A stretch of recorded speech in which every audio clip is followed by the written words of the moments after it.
بسم اللہ الرحمن الرحیم۔ السلام علیکم ناظرین، آپ کو تازہ ترین خبر سے آگاہ کرتے چلیں کہ مرکزی رویت حلال کمیٹی کے چیئرمین مولانا عبدالخبیر آزاد نے آج اجلاس کے بعد عید الاضحیٰ کے چاند کے حوالہ سے اپنا فیصلہ سنا دیا ہے۔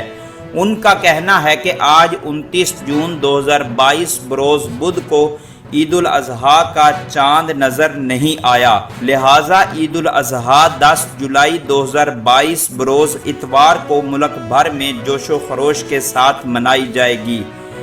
ناظرین، اس طرح کے مذہبی تہوار پر اپنے گرد و نواح میں غریب اور کمزور لوگوں کا خیال ضرور رکھیں، اور مزید اس طرح کی ویڈیوز دیکھنے کے لیے اس چینل کو سبسکرائب کر کے بیل آئیکن کو ضرور پریس کر لیں تاکہ آپ کے پاس نئی ویڈیو کا نوٹیفیکیشن بر وقت پہنچتا رہے۔